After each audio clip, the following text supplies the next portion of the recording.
You may have seen the card that I posted in Facebook actually. It was the one with the wine glass. It looks slightly different to this one because I don't actually have that original card with me anymore. I did give that to somebody last year. So for some reason I'd had it in my head that I'd already made this for you on YouTube, but I hadn't, so here we are. As I say, I don't have the original card, so I've had to make one up this morning and just remind myself how I made this. And it's got a slightly different vibe. It's got a bit more of a party summer cocktail sort of vibe going on because the some of the backing papers that I used on the original card, Lisa doesn't have in stock anymore. So I thought I'd use something else. But it's nice just to try something a little bit different, isn't it? But the principles of the card is there. I'll show you the construction of the card. And if you do decide to make it yourself, and it's far less complicated than it looks really, then it'll be really interesting to see what spin you can put on this as well. So the other one was a lot paler pinks, and the bubbles in the wine glass were actually created with mermaid tails when Lisa still had those in stock. So if you do have them still in your stash and you have some double-sided adhesive sheets, then it'll be a great way to use your mermaid tails actually. So that's what I used before. This time round I'll show you a couple of different ways of doing it. I'll show you how you can create it from glitter cardstock using Lisa's fabulous glitter cardstock. So we can change that up straight away. And if I just tilt that to the light a little bit, you'll see this is like a white sort of champagne-y sort of colour. So that can just tone down the whole look of the card. Or I decided to use the double-sided sticky tapes again. Instead of using the mermaid tails, I've used Lisa's Ultra Sparkle Glitter. So the way that I created it with the mermaid tails was in exactly the same way as I'm going to do it with the glitter. So I'll show you the both ways. And using the glitter, I decided to go a little bit jazzy. So we've got a nice pink cocktail there with a nice sort of summer vibes. Backing paper here. I'll show you how I made this too. So the construction of the card is basically, as always, a 6x6 card, which is what I always use, isn't it? A 6x6 square card. So this is the only set I've used other than the sentiment, which again, if you do make this, you've got the choice of all the other lovely sentiments that Lisa has brought out for us. I find that this card shape and this card size in particular works really well purely because of the length of these dies and the positioning of them to get the right shape for you. As you can see, if I put this on here, the length of the die works really well with this size card. So, and I think the proportions work really well with this square shaped card as well. So I then scored an extra line on the front of the card blank here, exactly halfway. So basically what we're doing, we are creating a card front which opens like this, and it will actually sit like a Z card does. And if I just stand that side by side, you can start seeing how this card is constructed there, if that makes sense. Hopefully that will sort of help you get your bearings as to where we're going with this. So what we need to do then is basically shape this card. I want to create the insert just short of a 6x6 inch square piece of cardstock that would sit on the inside.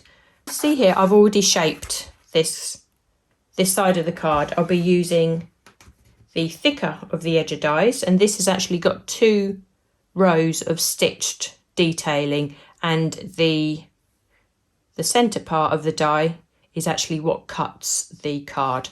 So if I place that on there, you can see that I've already shaped the insert of the card using this particular die, and it's got that lovely detailing. Let me just pop that up there and I can show you. Now I want to shape the back of the card. Now I'm a great one for having everything all parallel and just having everything sort of really line up So the reason why I've done the insert first is because I can now take this die and I can make sure that that's parallel with the insert, if you can see, but line that up and attach that to the back of the card blank, and I'll just pop that in place. Now I would say also make sure you get yourself some masking tape for this, because it will definitely be your friend as you go through. So we can see now that when we put that insert there, we have a lovely double-sided or double-edged to that card there, which I think is just really, really smart, especially when you have the stitch detailing. So I am going to stick that down now.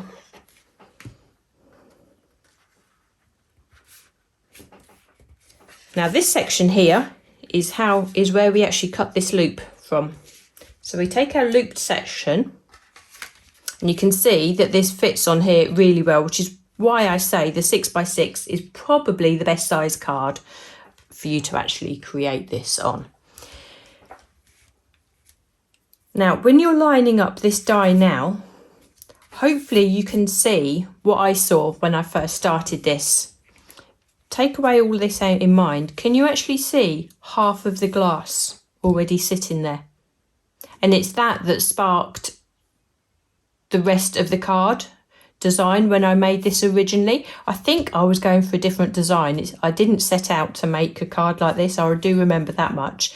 But I wanted to make this shape, this Z-type shape card. Then I put in the loop die there, and all I could see was this half a wine glass. Now, I don't know what that says about me and my character, but go with it. Hopefully you can see that too. But also you can see how well that this die sits on this half of the card really well. Now, when you position this die, just be aware, a little bit aware of the shape that you're trying to create. If you do place the die like this, which if you're making a different type of card is absolutely perfect, you know, but obviously you are not going to get that wine-shaped glass there. Equally, if you could even do it like that, actually, that would work, because if you imagine this section here mirrored exactly on this side, you'd still get a glass shape, but the stem would be a little bit wider. So it depends on the look that you're going for. So just bear that in mind if you are wanting to create a glass shape on the front of the card. That's basically what I'm saying. So I would say, now that looks really thin there, but imagine that will actually be doubled, so that won't be quite as delicate, but we get the nice bowl shape there. So I'd say that was perfect. Just move that up a little slight so the die goes across, and I will attach that like so. Then I can die cut that, so bear with me 2 ticks. So obviously when you run this through the die cutting machine, make sure the card is actually flat, and you only really need to run that section through the die cutting machine. You don't need to take the whole card through and back again. So you really only want to die cut this bit, so that is perfect. So we can now, this is when you see the beauty of this particular die. And sorry, I should actually say the card is, let me show you it this way. That's the card closed, and I actually opened the card up and placed the die on the card like that. If you were to cut it on the other side, you'll be getting a completely different shaped card. So that's your card blank. Open your card blank up. You have your scored section here, and it's on this section that you actually want to die cut. Right, so if I can pull that away. So now if we close up the card blank, we see, and we actually fold back along the score line that we created on the front. There is the beginning of our card. Now what you want to make sure you do is really burnish that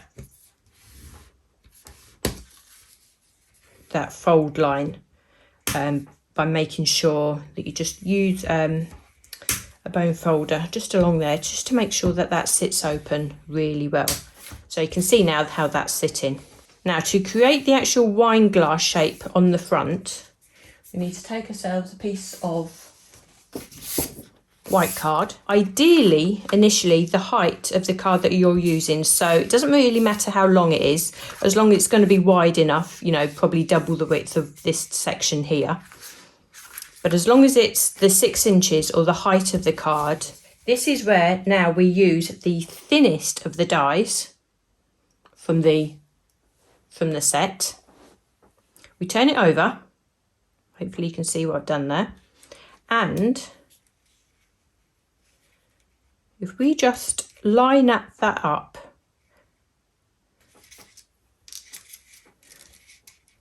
yep, there we are. Now, because I'll show you this again, the way that all these dies sit with each other, they follow exactly the same line. So I would say it's probably a good idea to make sure that they always sit in relation to each other when you've got them stored when you're making this card. It takes a lot of the confusion out of it. So if you can see what I've done there. And although it looks very subtle, if they turn around, they don't match quite as well. You can see here that they are out of sync and out of line. Let me just move that onto the black a bit more for you. And I think this is important, because I think if you were to put these onto your table and they weren't matching up, it could easily confuse you, because it has done me in the past, I must admit. But just make sure that they are both in exactly the same way, and then you can see how well they line up. It's a small point, but it really does make things a lot more straightforward when you're making this sort of card. So I'm going to take the thinnest of the dies, and I'm going to line the shape up of the die along the die cut that I've just made. I've lined up my spare piece of card along the crease. Now, as best as I can, it's not really too essential, but I just want to move that across parallel so it stays in the same sort of orientation as the shape that we've made there. So you just do that the best that you can, and we just attach that to the card, and then we can die cut this section.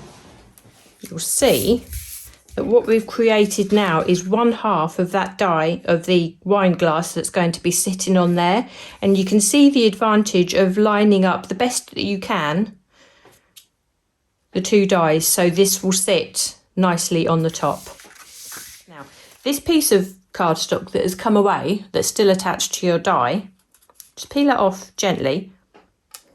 Now, there's one of two ways you can do this next bit.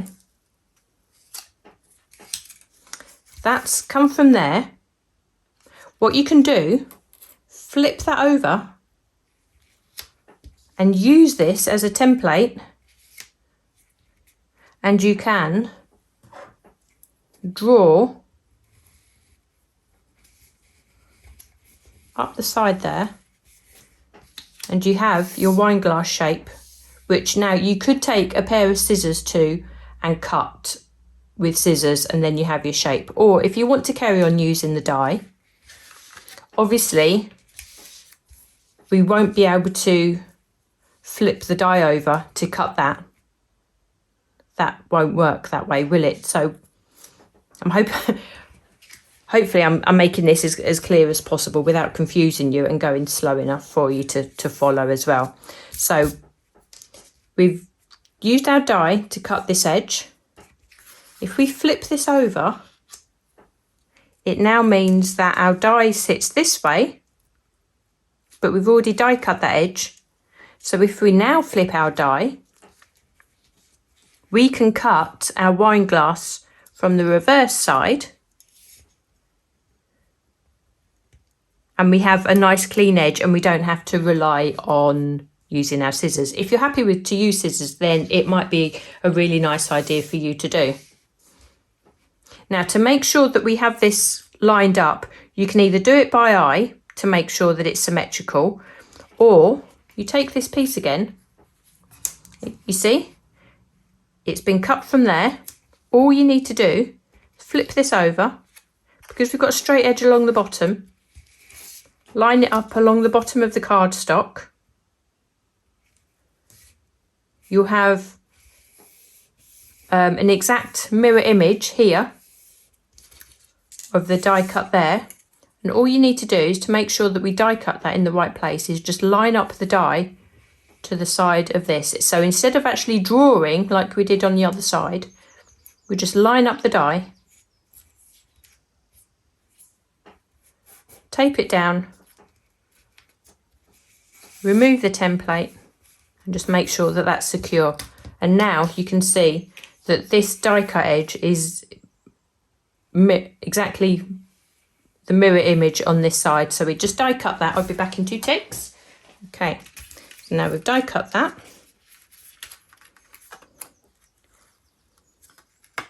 And now we have our handmade, our own version of a wine glass that can sit on the front of our card like that. And that's how we get a really nice mirrored image on both sides. We don't have the base as a normal wine glass, but I think a bit of our artistic license means that we can get away with that. What do you reckon?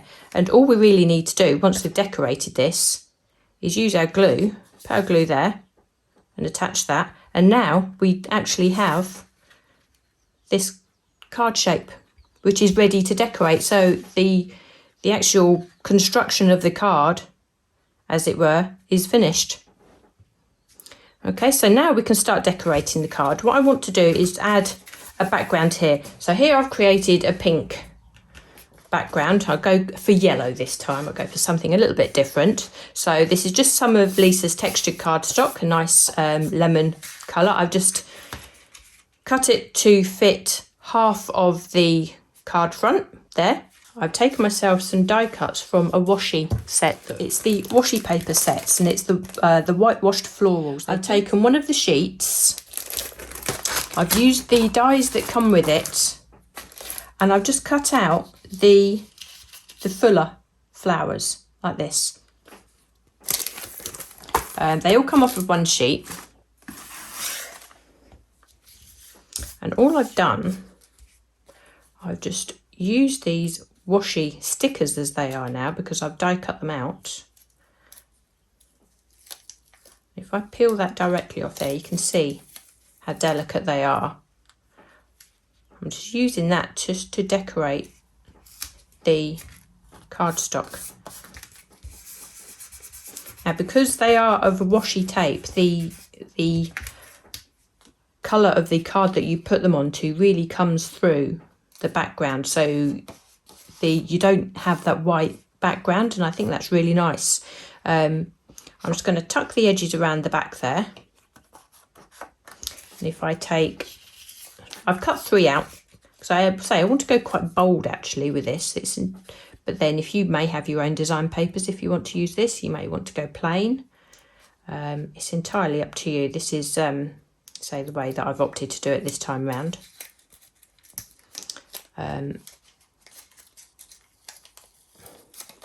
So I'm going to take only half of that off, because only half of this is going to fit on. So I'm going to put that onto the corner, like so. Actually, I'm just going to move that a little bit down. There we are. Now you can see that I've left some of the washi backing on there. And I'm going to put that back on, like that. And I'll tell you for why. Because I want to cut that off at the corner, and with the backing on it, you're not dealing with a sticky back which is going to stick to your scissors, and it makes that washi tape a lot more stable to cut. So I can cut the shape of the corner like so. Now the bit that is already stuck onto the front, the backing, can be disposed of, but the rest of the sticker there is still completely usable, because the back is still on it, and I haven't got it stuck everywhere, which I can be really clumsy with things like that. So any little hacks like that I find really useful. But it also means that now I can use the rest of that one sticker. I don't have to waste it just because I've moulded it to the corner. I'm just trying to take the back off there. There we are. Not easy to do when you're doing this live. So again, I'm just going to reveal, you know, I'm just not going to take the back off completely.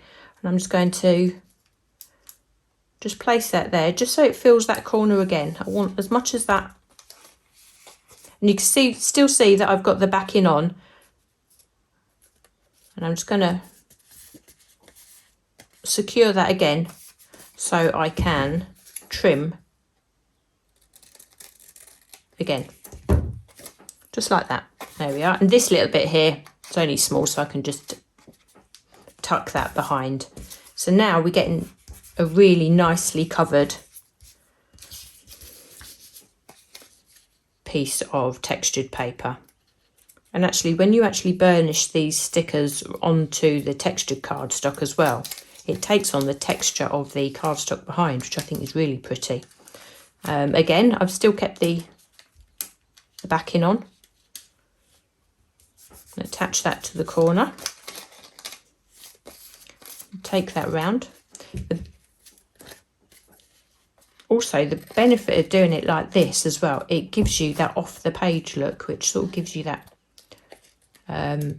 random pattern feel, which I think is really nice. It doesn't look too forced, does it? There we are. And I can just use the rest of this sticker now to fill in this last bit of the corner. So looking at that initially and this one here, you'd never think that I've used just 3 stickers just to cover all of that. So we don't want to unnecessarily waste our stash, do we? And this way we can get the most out of it. So I just attach that like so. Same again, just bring that around.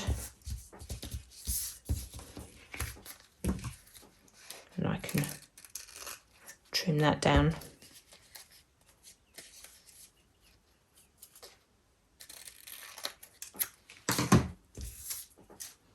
There we are, we can put that off to the side. So now we have our nice backing paper. So we have one in pink and we have one in yellow. So I thought that was really nice way to use that washi tape as well, actually. So we can now attach this to the right place on the card, and that's coming together. And that the white loops really pop in front of that lemon background, don't they? I think that's really pretty. So now we can decorate our wine glass. We can use a glitter card, okay? So I'll show you this, and if you then decide you want to go on and use the double-sided adhesive, you can use this glitter card as a template to cut. You can take a wine glass. Now, if that's going to be the front, we want to turn this, yes, we want to turn it over and we work on the reverse of the glitter cardstock so we can actually draw on this. Now, I'm lining up the top edge of the wine glass with the top edge of the glitter card there. And I'm just going to take a pencil and just draw around the shape. We don't need it to go down into the stem of the glass because obviously this is the important bit containing the contents of the glass, whatever it may be, whether it be bubbles or nice fruit juice or something lovely, something cold and refreshing. So we have our initial mark. You can, if you wanted, just draw around this straight, do that same mark again, and then you're good to cut. But I just want to just move this along slightly so we hide that mark that we've already created, and just move it along because I like to have that little bit of a border because it gives you that illusion of the thickness of the glass basically. And then we can make another pencil mark there. So we basically have the insert of our wine glass. Now again, you can take your scissors to this to cut, or you can take your die. Now it might be worth actually die cutting one side of it and cut in the other side. It's entirely up to you. So I'm going to die cut this. I've taken this smaller die again, just the real thinnest one. This is a real workhorse. I mean, it really doesn't look much, does it? But it's so useful, it really is. But you can see that because the trace line that we've got, the die lines up with that pencil mark, so we can line that up. We can run that through the die cutting machine. And then, as I say, you can take your scissors to this other side. So you have your insert for your wine glass. Now what you take off this square edge, so just use your scissors and just by eye, you can just round that off like so. So that'll just make it look a little bit nicer when that sits on your wine glass. So now you can see here that that will sit nicely on your wine glass. We have that just a little lip on either side, which I think is really smart, but that you don't have to do it that way. And then you can sit that onto the front of your wine. You can see our card coming together. So we can either have a really nice subtle champagne filled, bubbles filled in your glass, and then that's your card done. And all it takes is a sentiment to sit on the side there, and I'd say that that was finished. Now, if you did want to use, if you did have mermaid tails in your stash, or you do want to use glitter, or you don't have the right coloured glitter cardstock, you can take your glitter cardstock that we've just cut, take yourself your double-sided adhesive. You can use what you've already cut with your glitter card as a template and cut round that. You see, I've already drawn on here, I've cut half of it. And I'm just going to take my scissors and just cut that again.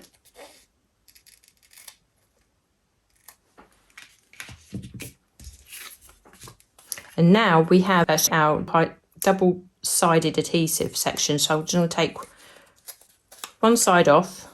I'm going to fold down the back of it actually before I commit to sticking this down. What that will mean is that I can position this exactly where I want it without getting myself in a bit of a pickle and it's sticking everywhere. So I line up the top, make sure that the base is sitting where I want it to sit here. And once I'm happy, I can secure the top down, remove the backing, and I know that that's going to sit into place where I want that to be. We can take the top off of this to reveal the sticky section. Now you could have done this actually before sticking the glass onto the card. I'm just a bit conscious of time. And now you have your choice of your glitter or your mermaid tails. So this is Lisa's glitter. It's the Ultra Sparkle Glitter Collection. Comes in a pack of 4 like this. So we have the silver, pink, we have a lovely turquoise, and we have a gold as well. So what colour am I going to use? Well, I've used the pink here. You can see how stunning that pink is. So I think the gold might be too much. Let me just take that out. Gold's a little bit too much for me at this stage because it's got a bit of green in it. So I think I might go with the silver. So take yourself a piece of copy paper. You can see I haven't actually used this one. So take out the insert.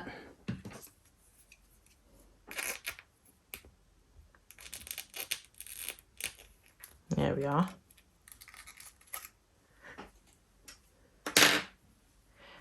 And just over all over the adhesive. Keep your backing from the sticky area that you took off so you don't get glitter all over your fingers, and just use that as a way just to push all of that glitter into all the sticky areas.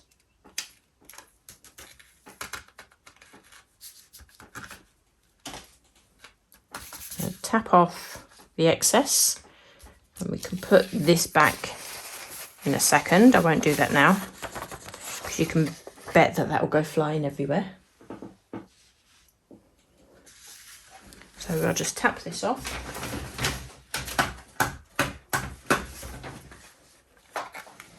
There we are. So now we have really sparkly silver glass, and we have our pink cocktail. Again, with a sentiment on there.